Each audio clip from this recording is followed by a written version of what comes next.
Hey. Hey.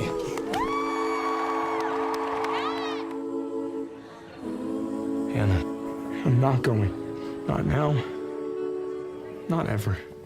Why didn't you say this to me when I was alive? My husband and I, we never got a note.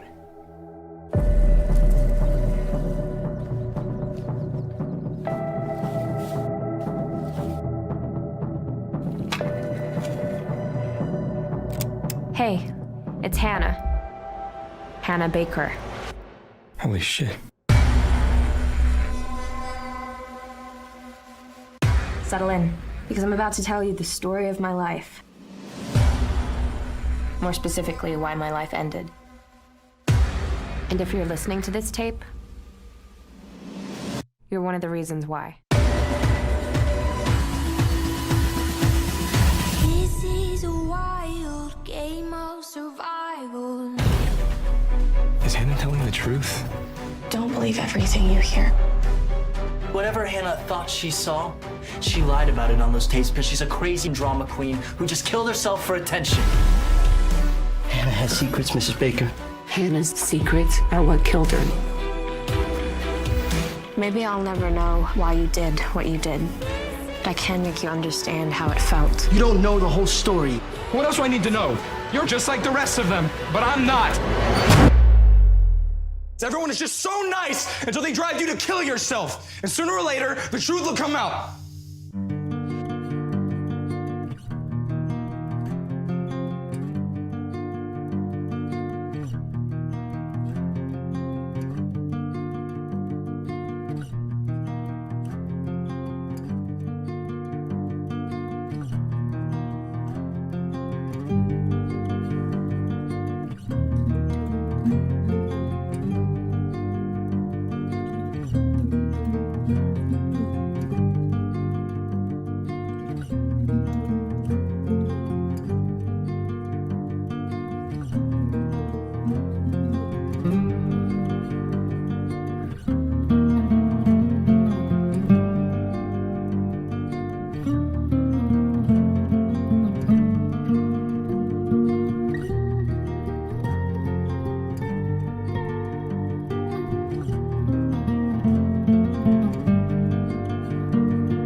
January 27th, 2017 was just a normal day until it wasn't. It was a Friday, and I woke up at 7 a.m. for my classes. I checked my phone, as I always did, and noticed a very long text from my sister. I assumed it was some drunken story, as we were both out at parties that night. The time I got this text was 3:30. I went to bed at 2:30. This was not some drunk story as I had thought. The whole message started with how sad she had been, and then an apology and a goodbye to me.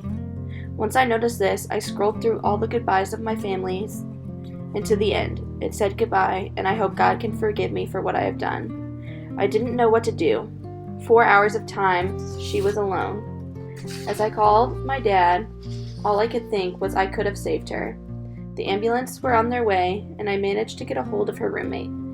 They were on their way to the hospital as I was driving there. I was the first person they would let her see. Tongue swollen, hallucinating, she couldn't even talk or know who I was. Over 200 pills were ingested. She should have died, but I sat there with her for 2 days until she was finally lucid. She was committed to a psych unit that day, and the nurses wheeled her in. They forgot to let us say goodbye. Meanwhile, she kept crying, wanting her twin to come with her. I drove home that day, not knowing how I would go to classes. It was hard. Teachers were very understanding. Some hugged me, others said nothing as if it hadn't happened. It was in those classes that I sat and thought, I almost had a birthday all by myself. I almost lost my maid of honor, my best friend. Classes were hard as I tried to focus to get work done and drive down to visit her. When she got out, I was relieved. Gradually things got better. I think about it less, but when I have time to myself, that is when it is worse. I am thankful for my teachers and friends for helping me through it. I truly would have not made it through this semester without them.